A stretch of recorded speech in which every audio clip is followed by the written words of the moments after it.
کو لائک کر کے آگے شیئر ضرور کر دینا۔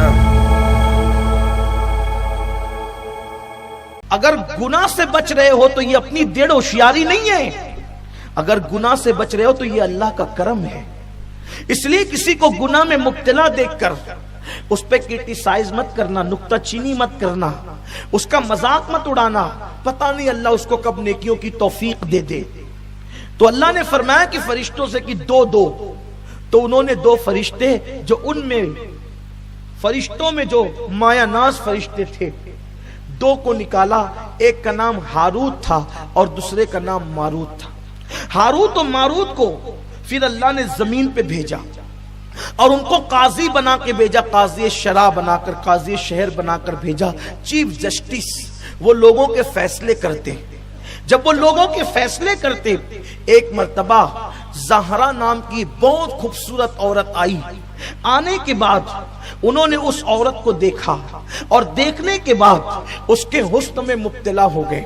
پتہ چلا حسن کو دیکھنا کتنا بھیانک ہے، حسن کو دیکھنا کتنا خطرناک ہے کہ انسان جو ہے وہ اس بلا کے اندر گرفتار ہو جاتا ہے۔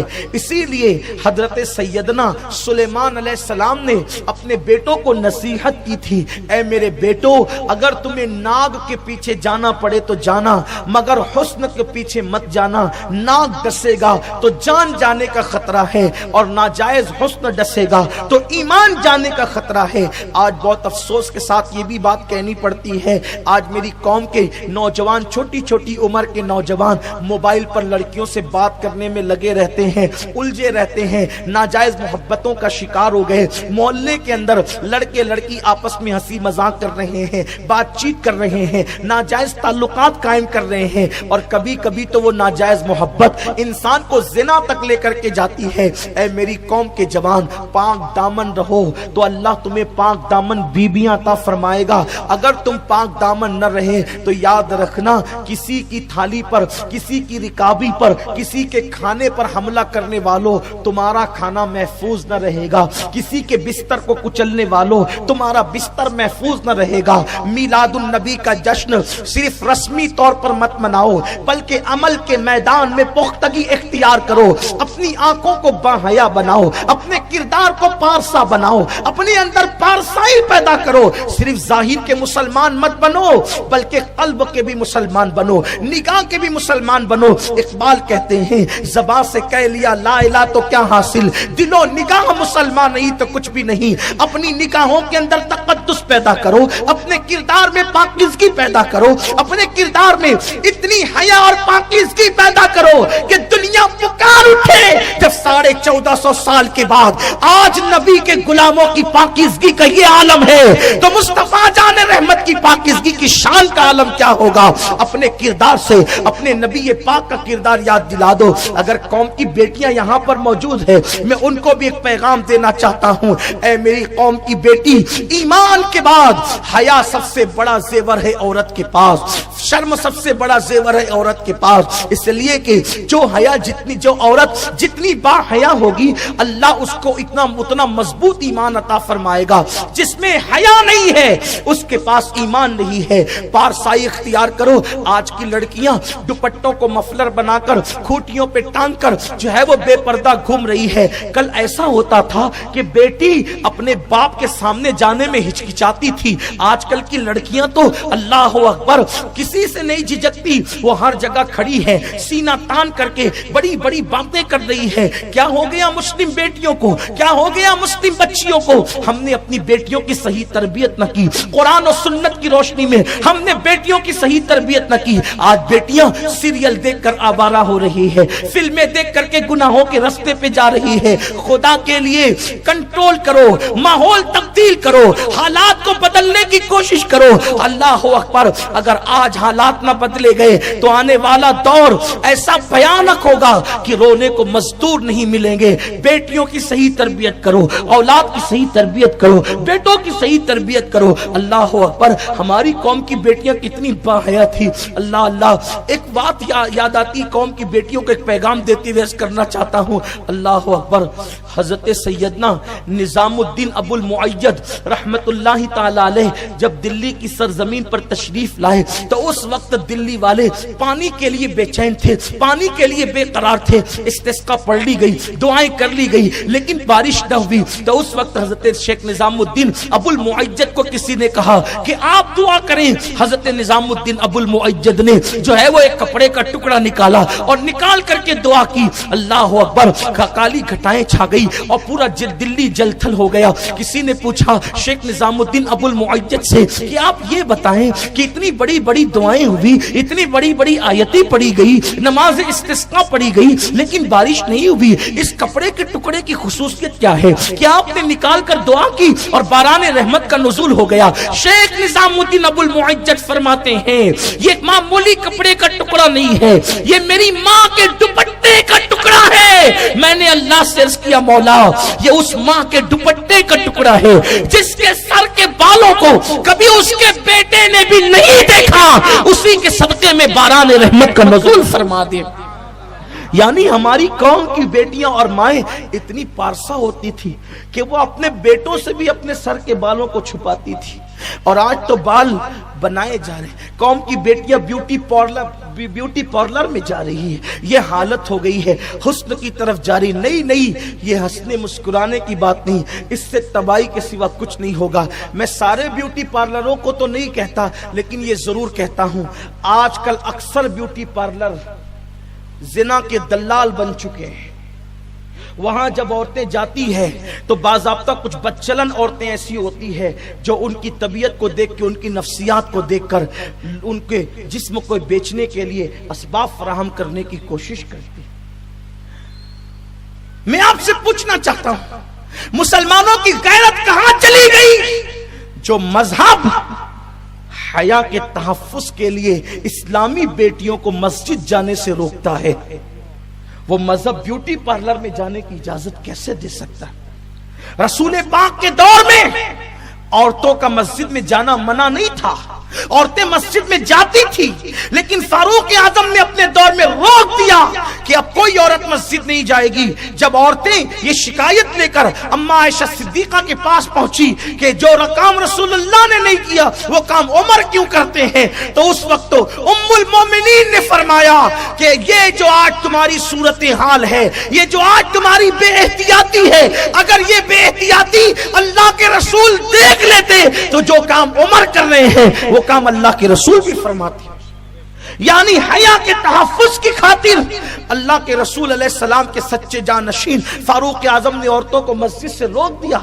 تو جب اگر آبرو اور عزت کو خطرہ ہو تو عورت حج کو نہیں جا سکتی، عزت و آبرو کو خطرہ ہو تو عورت عمرہ کے لیے نہیں جا سکتی، عزت و آبرو کو خطرہ ہو تو عورتیں مسجد نہیں جا سکتی۔ جو مذہب عزت و آبرو کو خطرے میں ڈال کر عبادت گاہوں کی طرف جانے کی اجازت نہیں دیتا، وہ مذہب بیوٹی پارلر میں جانے کی اجازت کیسے دے سکتا ہے؟ پارکوں میں جانے کی اجازت کیسے دے سکتا ہے؟ لیکن کیا ہو گیا آج؟ اسلام میک اپ کرنے کو منع نہیں کرتا، جو جائز میک اپ ہے کرو، لیکن گھر میں کرو۔ پارلر میں جانے کی کیا ضرورت ہے؟ ہمارا مذہب اس کی اجازت نہیں دیتا، بلکہ ہمارا مذہب تو اتنا محتاط ہے کہ کونی کے اوپر کا حصہ ایک جوان بیٹی بلا عذر شرعی اپنی ماں کے سامنے نہیں کھول سکتی۔ کونی کے اوپر کا حصہ جب ایک جوان بیٹی اپنی ماں کے سامنے نہیں کھول سکتی تو مہندی لگانے کے لیے اور پارلروں میں جانے کے لیے آدھے ننگے کیسے ہو سکتے ہیں کسی کے سامنے؟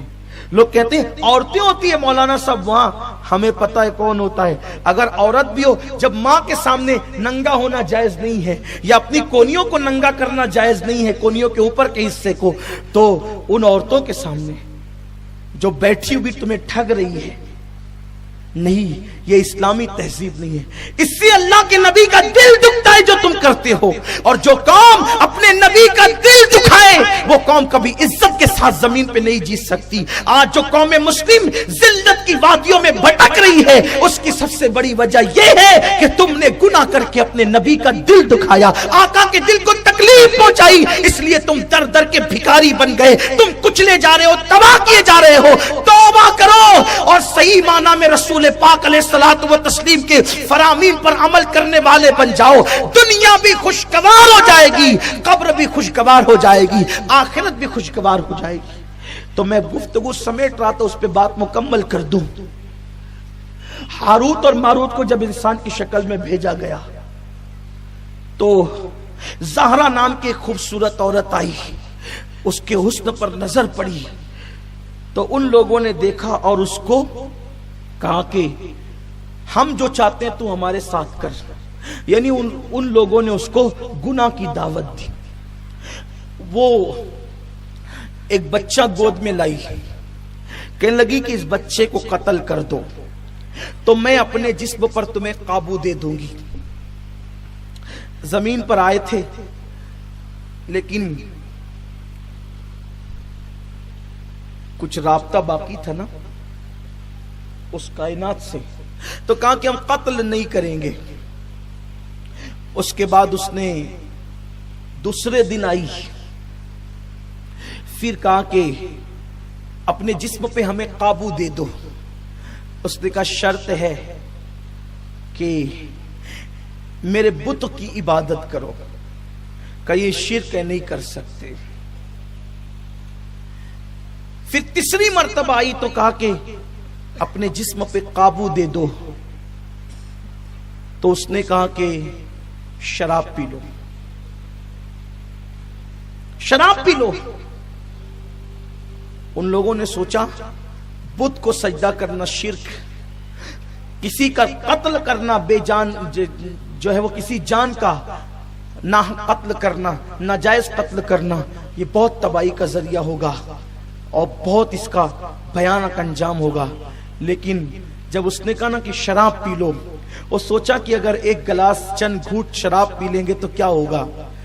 اس نے پیش کیا, انہوں نے پیا, پھر پیا, پھر پیا, پھر پیا, اور اس قدر اس نشے میں ڈوب گئے کہ اس عورت نے جو کام کروانا چاہا وہ سارے کام وہ کروا لے گئی نشے کی وجہ سے. جب نشہ ختم ہوا بہت پچھتائے, ہوش میں آئے تو بہت پچھتائے, ہم نے کیا کر لیا. تو قدرت کی طرف سے دو باتیں رکھی گئی ان کے لیے, یا تو آخرت کا عذاب لے لو یا تو دنیا کا عذاب لے لو. تو ان لوگوں نے آخرت کے عذاب کے متعلق یہ کہا کہ بہت ہمیشہ باقی رہنے والا ہے آخرت کا عذاب, دنیا ختم ہو جائے گی تو دنیا کا عذاب بھی ختم ہو جائے گا, اس لیے ہم دنیا کا عذاب لینے کے لیے تیار ہیں, آخرت کا عذاب نہیں. راوی بیان کرتے ہیں کہ وہ اب بھی جو ہے وہ اللہ کے عذاب میں فرشتے شراب نوشی کی وجہ سے اب بھی وہ اللہ کے عذاب میں مبتلا ہیں. میں نے پہلے ہی کہا کہ اسرائیلیات کے حوالے سے اس کا تعلق بتایا گیا ہے, سند پر جرا بھی ہے, لیکن آپ سے اتنا کہنا چاہتا ہوں اگر فرشتے چند جام پی لے,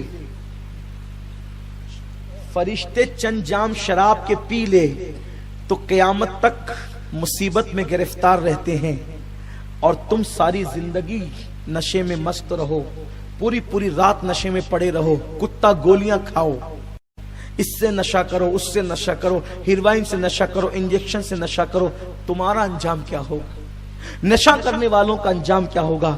اس لیے میں اپنے جوانوں سے کہتا ہوں اپنے حال پہ رحم کرو.